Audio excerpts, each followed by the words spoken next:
Heaney, and I am a third year epidemiology PhD student. And I also, just like Haley, started with VP of Scholarship and Outreach, moved on to President elect, became president. Now I'm past president, and I will finally be out of here next year. But I have loved being part of Delta Omega. You go anywhere. And so, for example, we were talking recently at this random event where the Literacy Coalition of West Virginia, they were like, oh, Delta Omega, you volunteered with us to sort books. It's one of those things because West Virginia is such a small place and the connections you make are so important. You never know who knows who and who knows who else. And it's just a wonderful way to give back to the community. And I know sometimes in public health, it can feel like we're not doing something that actively involves hands-on approach in the community, and we have different roles. They all serve different purposes. It's a great way to get together every month and find ways to give back. And yeah, I'm so happy you both are here.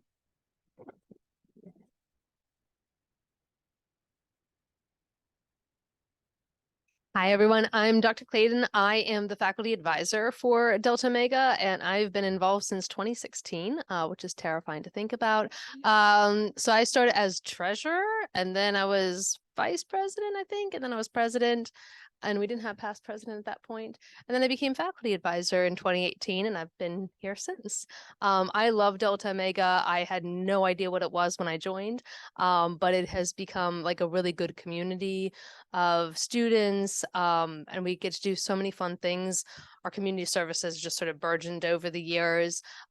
We do a lot of really cool scholarship events. And it's been wonderful to see like all the students who come in the leadership team, and as they grow in, then get close to each other too, which is really nice. So I love being part of this, and also I'm really proud that we've won chapter of the year in one way or another. It might have been runner up 10 times. So we have 8 chapter of the year awards and then 2 runner up awards, which, you know, we really should have gotten chapter of the year, but that's okay. So we're going to go for 11 this year, and it's going to be great. No, we got to meet our goal. Thank you. Hi, I'm Lydia. I'm the president-elect for Delta Omega, and I've been in the organization for about a year. I started as the vice president of social engagement last spring. So I really enjoy being in the organization. I love how much stuff that we do and being a part of that and helping everybody out with their roles. So it's been a really good time. So official. My name is Vishaka. I'm a master's in geography and master's in epidemiology student right now, and I'm in my last semester of those programs, so graduating in May.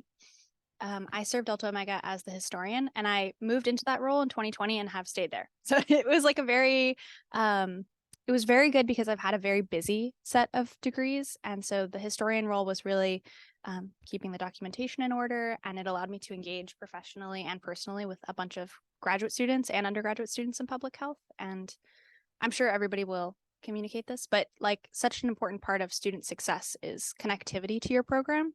And I feel like this provided just like a built-in ability to connect with graduate students in public health as a graduate student. So it's been really lovely for me, and I'm grateful to be here. Yeah. All right. So with that, we are currently recruiting for our 2024-2025 leadership team. We have quite a few graduating this May, so there's quite a open opportunities, and we're so happy that you guys are here with us this morning. So even though Dr. Clayton already hit on our chapter of the year history award, she can't help herself, but I think we can.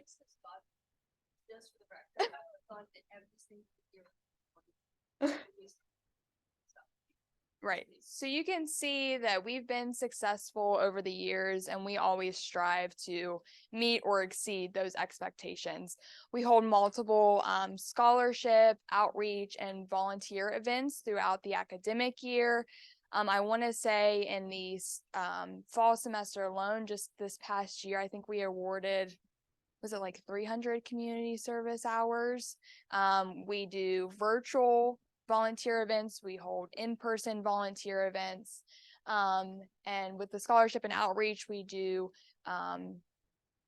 events with our School of Public Health faculty. So you might have seen Research Roundtable, where students can come and learn about how they can get involved in research, as well as alumni events. So connecting with our alumni that are already in the organization and out there working in the public health field. That way students have the opportunity to learn more about what they're actually doing.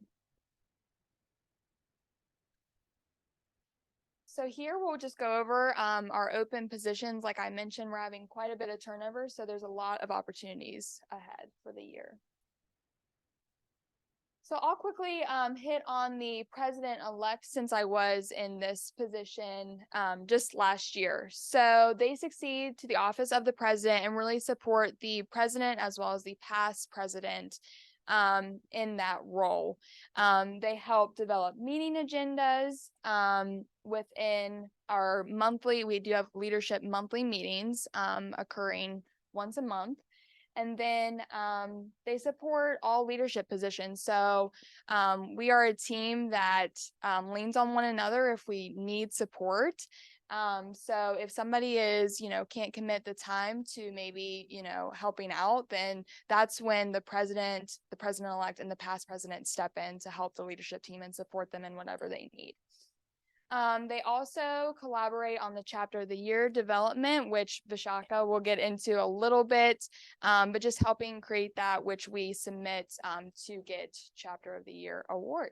I'll have Vishaka talk a little bit about chapter historian. Thank you.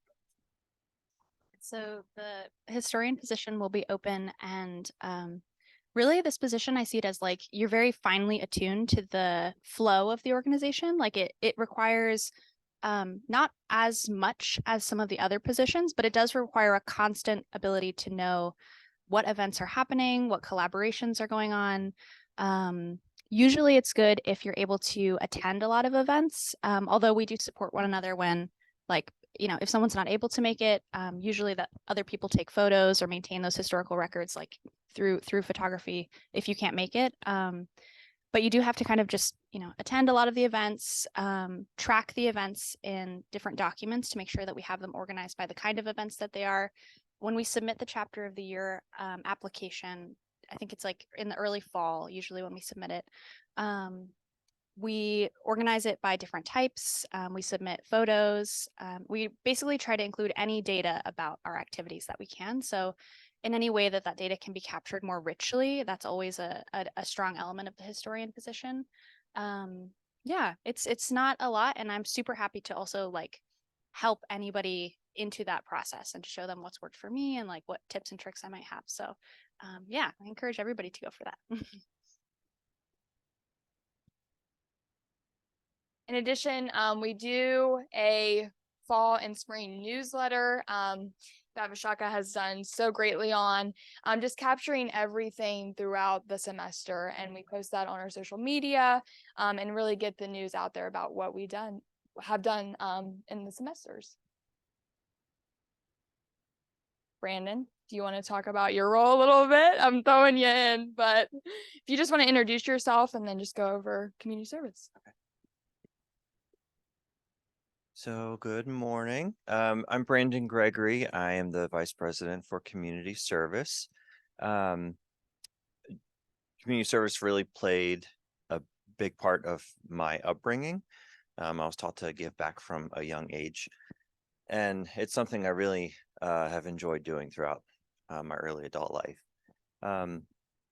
I'd see it as one of kind of two positions where we're able to not only serve the community and give back, but engage in partnerships, not just here at the university, but in the greater public health community in West Virginia.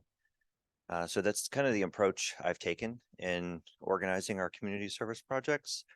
Last semester, we had a few virtual events still. We found that during COVID, those were really popular out of necessity. And we've continued to do those this semester as well. So an example is naloxone training that's totally online through the West Virginia Drug Intervention Institute. It takes about an hour, and there's an opportunity to sign up for free Narcan at the end. Here in West Virginia, it's really important, I think, for everyone to get education on overdose training. Something in person that we're doing this semester is planning for a blood drive here on the HSC campus in April.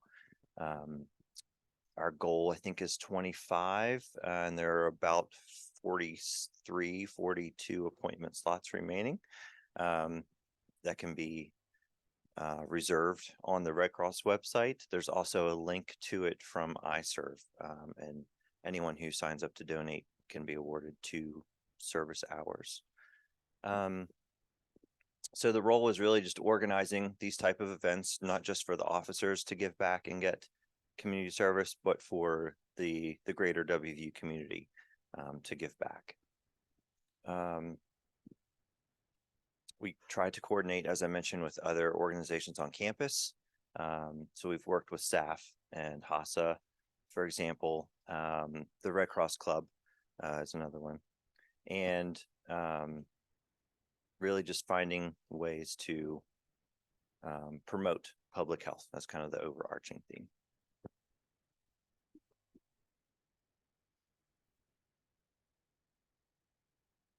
And I want to note here, because community service is such an important part of Delta Omega, we've recently added a co-VP of community service to support the VP in community service. So both of those positions will be open for next academic year. I'll quickly go over the VP of Scholarship and VP of Outreach, because these 2 positions will also be open in the next academic year. So as I mentioned earlier, we do hold a lot of scholarship events for students to connect with faculty in the School of Public Health. So here I'll talk about the Research Roundtable. This was actually a picture just from this previous fall semester. I think we had 12 faculty come out and share just more about their research and have students get that opportunity to learn how they can get involved within research if they are interested in that. And then our spring event for the VP of Scholarship is holding the poster competition. So we do that here. We have undergrad and grad students can enter the poster competition. And then as Mohini was our winner last year, she had the opportunity to submit and present at the annual American Public Health Association, or APHA, meeting. Was that in Atlanta? Atlanta, yeah.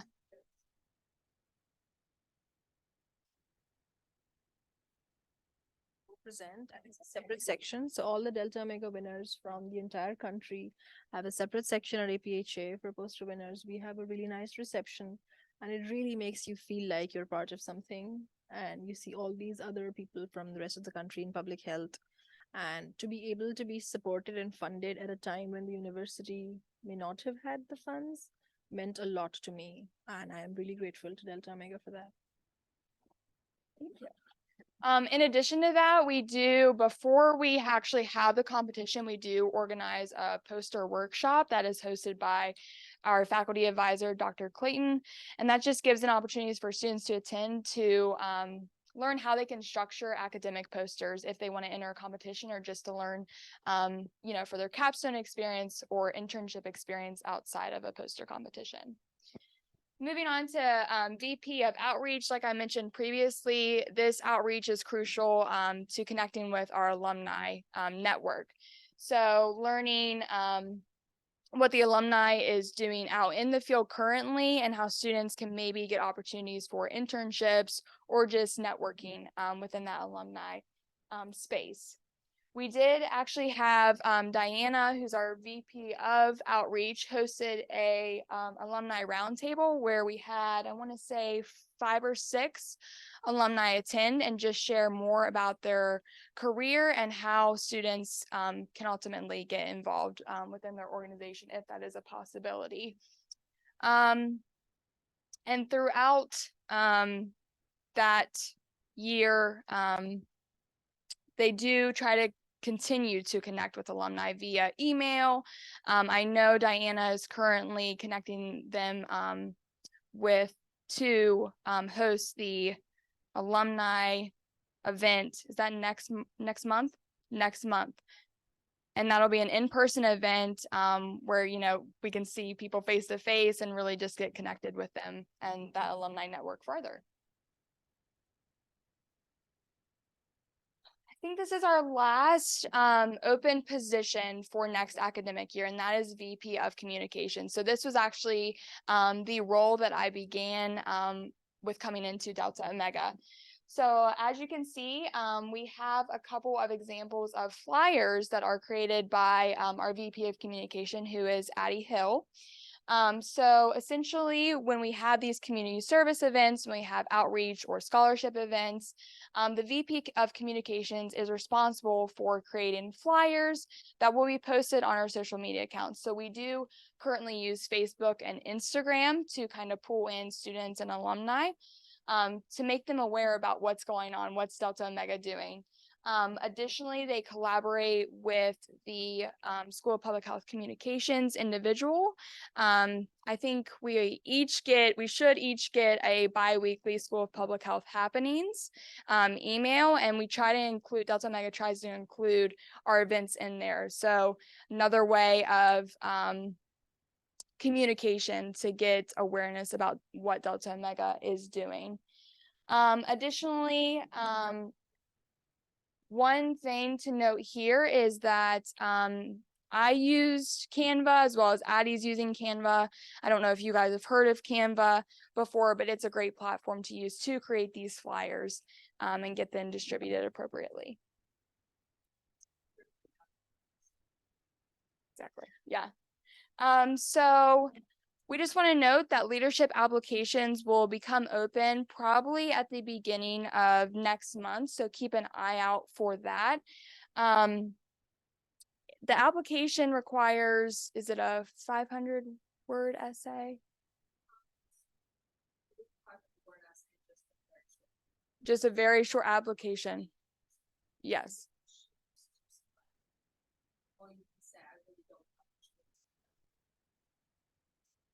Yes, yeah. So the application process is pretty easy, straightforward. And if you have any questions, please feel free to reach out to me directly. I'd be happy to help answer any questions you might have about the application, about any positions that you're interested in to kind of help you guide that process. So with that, I'll stop and ask if there's any questions.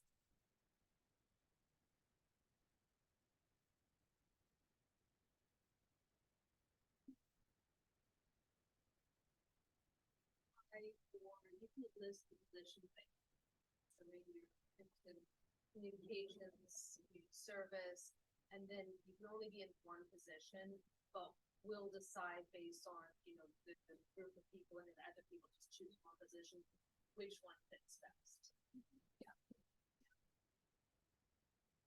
So if you don't mind which position you're in, just say all of them, but list like the two of you.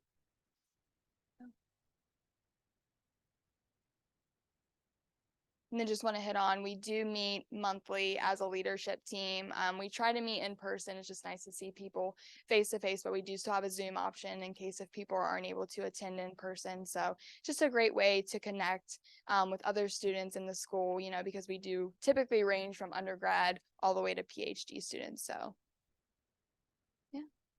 Anything else? Does our team want to add anything? Correct. Yes. Have usually a meeting together, like at the end of the semester, to connect like old leadership, new leadership, to pass on like historical knowledge, to set up individual meetings so that people can walk through the role, and then your position will start in the fall. Usually at first is after school starts. Yeah. And correct me if I'm wrong, if say, you know, you have 2-3 years left in the School of Public Health, you can stay in that position. Or if you kind of want to experience a new position, you can also branch out. So there's that opportunity as well.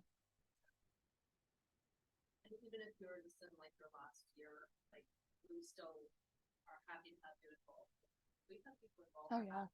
Half a year. Yeah. Usually that's not ideal. We want to keep that your commitment, but we have had, you know, cases where we want to. Yeah. Any other questions?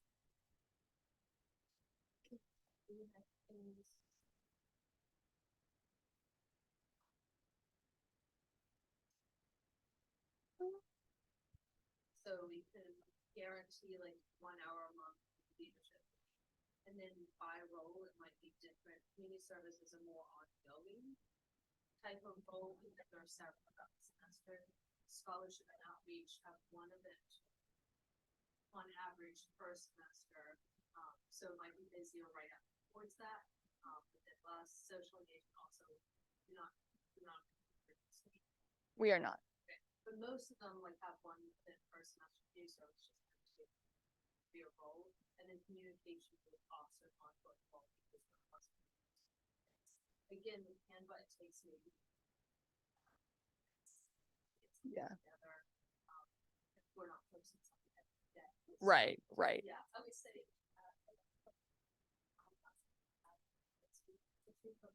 Yes. Okay.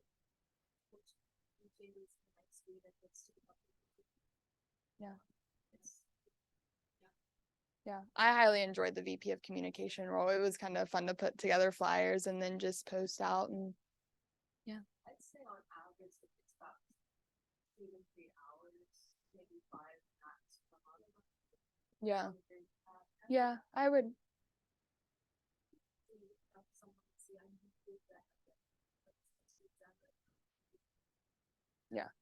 Yeah, and that's what the presidents are for they support the leadership team whenever somebody needs to step in and help out with anything. So And we also really encourage leadership to be involved with certain activities, scholarship, things like this for me to read. So there might be like a few ad hoc hours here and there where you'll participate. The social engagement like at the holidays, like that was super fun. Yeah. So it's not like it's taking time away and it's not. right. Yeah. Yeah. And I want to note you do not have to be an honorary member. Even though we're an honorary society, you do not have to be an honorary member to be in a leadership position. Obviously, there could be that opportunity to become an honorary member, but you don't have to be an honorary member to be in a leadership position. So Yeah, that's a good point. So I think there's a lot of confusion on Delta Mega membership. You can be on the leadership team without being a member because you can't become a member until the spring semester of your graduating year. Usually if you're on the leadership team, you're already going to do all the things you need to become a member because we have 2 community service events, Delta Mega community service events per year. And then you need to like do an application. It'll be 20% of undergrad and we had very high success with like definitely. the good news to pick up with those. I'm a person on the job. Do you remember John Bouvet? I still work with John. Yeah. Works at a job. John was so it helps to get that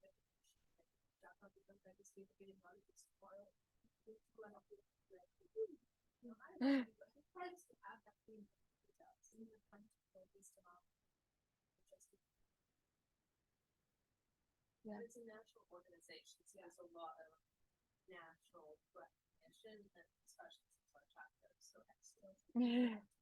People like I go to meetings with people that Right. good like background. Yeah. So, I just want to say in the my like 8 chapter of the year chapter and 2 honor run-ups. Yeah. Yeah. Yeah.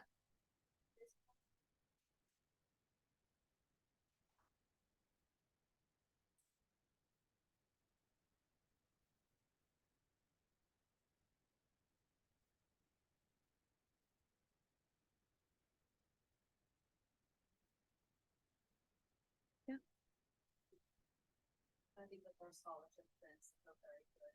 We would be involved with Delta Mega in a way that's really difficult be behind helpful. And then the community service, like we need community service hours for the good programs anyway. So we're here to like benefit like all the students, even if they don't decide to become part of it. Yeah. All right. Thank you all. Appreciate it. Yeah.